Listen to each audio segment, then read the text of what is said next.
नमस्कार, हिमाचल न्यूज में आपका बहुत बहुत स्वागत है। चलिए शुरू करते हैं आज की 10 फटाफट बड़ी खबरों से। हिमाचल की बागवानी विकास परियोजना को 4 महीने का विस्तार, 250 कर्मचारियों की बचेगी नौकरियां। हिमाचल प्रदेश में विश्व बैंक द्वारा वित्त पोषित 1134 करोड़ रुपए की बागवानी विकास परियोजना को 4 महीने का विस्तार मिल गया है। इस परियोजना की अवधि कल ही समाप्त हो गई थी। अब इस परियोजना को अक्टूबर 2024 तक विस्तार मिल गया है।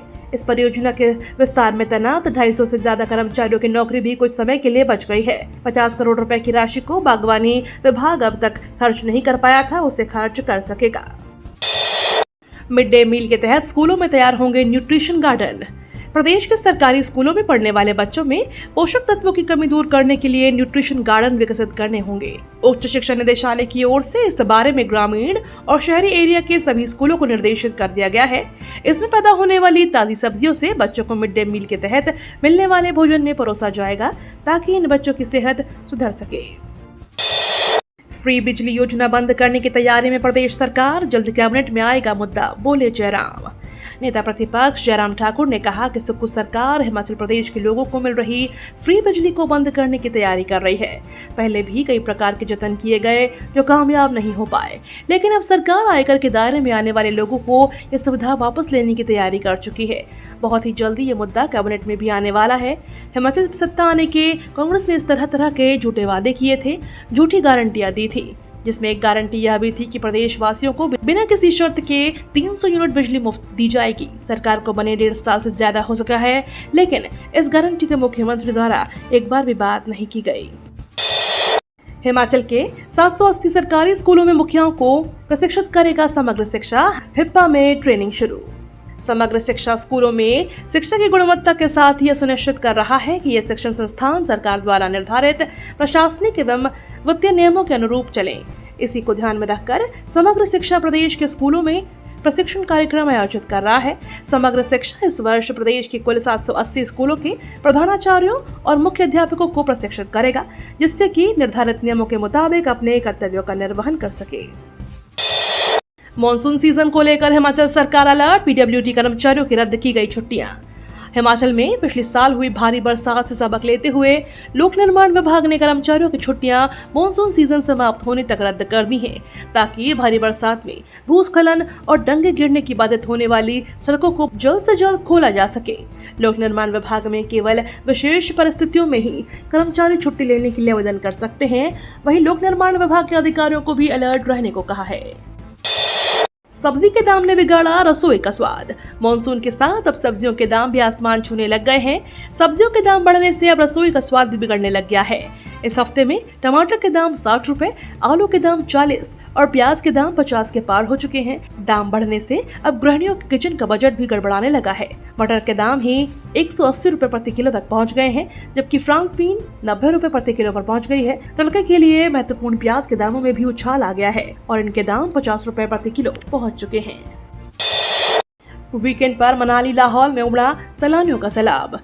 बर्फ को देखते हुए देश और दुनिया के पर्यटक रोहतांग दर्रे की ओर दौड़ पड़े हैं। मैदानी क्षेत्रों में बढ़ती गर्मी से निजात पाने के लिए पर्यटक मनाली लाहौल की ओर पहुंच गए हैं। वहीं रोहतांग का दीदार करने वाले पर्यटक जरूर जा रहे हैं। मनाली लाहौल स्पीति का मौसम सुहावना है। वहीं दिन के समय पर्यटक रोहतांग, लाहौल की कोकसर, सिस्सू सहित आसपास के इलाकों में घूमने जा रहे हैं। वहीं शाम के समय वापस मनाली पहुँच रहे हैं। रोहतांग में बर्फ के बीच चटखेलियां कर खूब आनंद ले रहे हैं। जल शक्ति विभाग में भरे जाएंगे 597 कनिष्ठ तकनीशियन के पद। हिमाचल की जल शक्ति विभाग में 597 कनिष्ठ तकनीशियन के पद भरे जाएंगे। इसके लिए भर्ती पदोन्नति नियम की अधिसूचना जारी हो गई है। यह अधिसूचना जल शक्ति विभाग के अतिरिक्त मुख्य सचिव ओमकार चंद शर्मा ने जारी की है, जिसके तहत इन नियमों का संक्षिप्त नाम हिमाचल प्रदेश जल शक्ति विभाग कनिष्ठ अभियंता ग्रुप सी रखा गया है और ई गजट में प्रकाशित होने से ये प्रवृत्त होंगे। इन पदों के लिए अभ्यर्थी की आयु 18 से 45 वर्ष होनी चाहिए, जबकि ऊपरी आयु में सरकार द्वारा साधारण एवं विशेष आदेशों के तहत छूट मिलेगी। 6 महीनों में 1 करोड़ पर्यटकों ने की हिमाचल की सैर, पर्यटन विभाग ने जारी किए आंकड़े। हिमाचल में इस वर्ष पहले 6 माह में 1 करोड़ पर्यटक पहुंच चुके हैं। कोरोना काल के बाद पहली बार एक वर्ष में 2 करोड़ पर्यटक पहुंचने की संभावना है। गर्मी में राहत पाने के लिए पर्यटक प्रतिदिन करीब 25,000 वाहनों में पहुंचते रहे।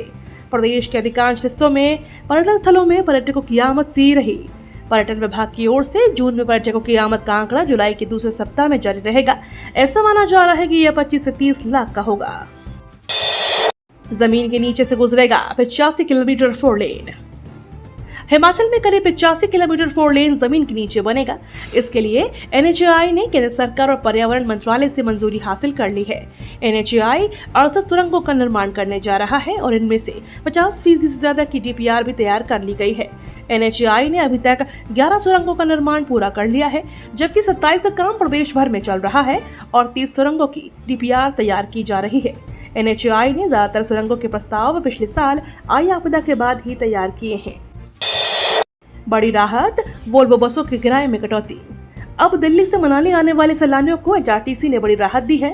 वोल्वो बसों के किराए में कटौती करके अब यात्रियों को सिर्फ 1533 रुपए देने पड़ रहे हैं। कीरतपुर मनाली 4 लेन पूरी तरह से तैयार होगा तो किराए में और राहत मिल सकती है। आपको बता दें, 4 लेन से पहले जब बसें लंबे रूटों से जाती थी, उस दौरान मनाली दिल्ली का किराया 1689 रुपए था। 4 लेन के चलते किराया 140 रुपए घटाकर 1550 रुपए कर दिया गया, लेकिन अब फिर से किराए में 17 रुपए की कटौती कर मनाली दिल्ली, दिल्ली मनाली का किराया 1533 रुपए है। खुशखबरी, ये स्पेशल ट्रेनें फिर होंगी सामान्य, कम होगा किराया। रेल यात्रियों के लिए खुशखबरी है। उन सभी ट्रेनों को पैसेंजर ट्रेन में बदल दिया गया है जो कोरोना के बाद से स्पेशल ट्रेन के रूप में चल रही थी। स्पेशल ट्रेन होने से इनका किराया बढ़ गया था और नंबर भी 0 से शुरू होता था। आज ये ट्रेनें सामान्य यात्री ट्रेनों की तरह चलेंगी। इससे इन ट्रेनों के परिचालन में भी सुधार आएगा। स्पेशल ट्रेनों के अक्सर यात्रियों को देरी से चलने की शिकायत रहती है। आजादी के 77 साल बाद आपराधिक न्याय प्रणाली पूरी तरह से स्वदेशी, नए कानूनों पर अमित शाह का बयान। नए आपराधिक कानूनों पर केंद्रीय गृह मंत्री अमित शाह ने कहा कि पूरा कानून तमिल में होगा, कार्यवाही भी तमिल में होगी। अगर कानून के नाम को लेकर भी कोई विरोध है तो मिलकर करें। मुख्यमंत्री या सांसद किसी ने भी न मुझसे समय मांगा है और न कोई मिलने आया, फिर भी मैं सभी से अपील करता हूँ, आपकी आपत्तियों को लेकर मुझे मिले। सिविल सर्विसेज प्रीलिम्स एग्जाम 2024 का रिजल्ट जारी। यूपीएससी ने सिविल सर्विसेज एग्जाम प्रीलिम्स 2024 का रिजल्ट जारी कर दिया है। रिजल्ट upsc.gov.in पर चेक कर सकते हैं। आपको बता दें, एग्जाम 16 जून को हुआ था। इस साल लगभग 13 लाख कैंडिडेट ने प्रीलिम्स के लिए रजिस्ट्रेशन किया था। केंद्र सरकार अग्निवीरों का यूज एंड थ्रो लेबर की तरह मानती है, लोकसभा में बोले विपक्ष के नेता राहुल गांधी। लोकसभा में विपक्ष के नेता राहुल गांधी ने सोमवार को केंद्र की भाजपा नीत राष्ट्रीय जनतांत्रिक गठबंधन सरकार पर तीखा हमला करते हुए दावा किया है कि अग्निवीरों के साथ इस्तेमाल करो और फेंक दो जैसा व्यवहार किया जा रहा है। सदन को संबोधित करते हुए राहुल गांधी ने कहा कि कुछ दिन पहले पंजाब में एक अग्निवीर के परिवार से मिला जो बारूदी सुरंग विस्फोट में शहीद हो गया। मैं उसे शहीद कह रहा हूं, लेकिन भारत सरकार उसे शहीद नहीं मानती। नरेंद्र मोदी उसे शहीद नहीं कहते बल्कि अग्निवीर कहते हैं। ये तो थी आज की 10 बड़ी खबरें। डेली खबरों से अपडेट रहने के लिए चैनल को सब्सक्राइब करना बिल्कुल ना भूलें।